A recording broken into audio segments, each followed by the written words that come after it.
இது ஃபுல்லாக வந்து கோல்டு கடை தான். இதெல்லாம் எங்கே இருக்குன்னு கேட்டால் இந்த கடையில் தான் வாங்கணும். இந்த கடையில் தான் நல்லா இருக்குது, விலையும் குறைச்சி தராங்க, எல்லாமே ஓகே. ஏகப்பட்ட கடைங்க இருக்குது. மாடல்லாம் ஏகப்பட்டது வச்சுருக்காங்க.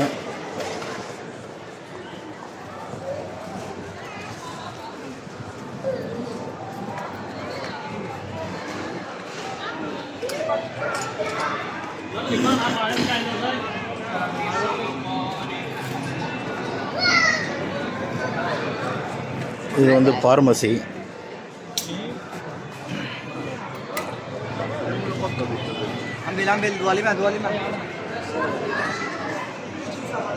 பாருங்க,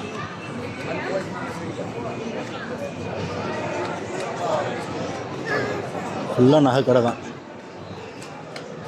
எப்படி கவரிங் கடை மாதிரி வச்சுருக்காங்க வருங்க, ஓப்பனாக அப்படி வச்சு விற்றுக்கிட்டு இருக்காங்க. எல்லாம் நகை கடை தான். அங்கிட்டும் கடை இருக்குது. இது வந்து நம்ம ஹரமுக்கு பக்கத்துலேயே.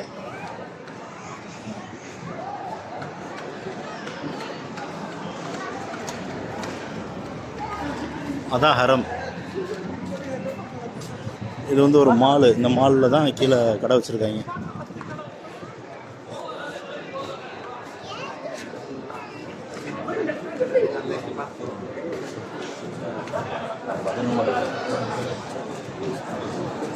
எல்லாம் நகை கடை தான். டி நகர் மாதிரி பாருங்க, வகை வகையாக வச்சுருக்காங்க. இந்த வாங்க, இதுதான் ஹரம். இந்த ஹரம்லேருந்து வெளியே எங்கிட்டு வராங்க பாருங்கள். வந்தோம்னா எங்களுக்குள்ளே இங்கிட்டு ஃபுல்லாக இது ஃபுல்லாக ரோட்டு கடை. தொப்பி, செருப்பு, அது இதுன்னு இந்த கருப்பர்கள் வந்து அந்த நைஜீரியா நாடு அந்த மாதிரி நாட்டிலேருந்து நிறையா பேர் இங்கே வந்து ரோட்டு கடை போட்டு விற்பாங்க. அப்புறம் வந்துட்டு சின்ன சின்ன அந்த சாப்பாடு கடை, இந்த இதெல்லாம் பாருங்கள், சிக்கனை பொரித்து வச்சுக்கிறது, இந்த மாதிரி ஜாமான்கள் எல்லாமே இருக்குது. இதெல்லாம் வந்துட்டு சும்மா இந்த கையில் மாட்டுறது, கழுத்தில் மாட்டுறது, இந்த மாதிரி ஜாமான்.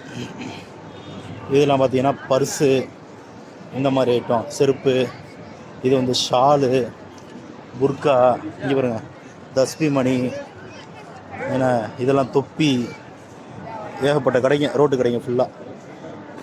நைட்டு சும்மா ஜேன்னு இருக்கும். 24 மணி நேரமும் வந்துக்கிட்டு இங்கே வந்து பகல் எது நைட்டு எதுன்னு தெரியாத அளவுக்கு வந்துக்கிட்டு ஹரம் இருக்கிறதுனால மக்கள் வந்துட்டு எந்நேரமும் நடமாட்டம் தான்.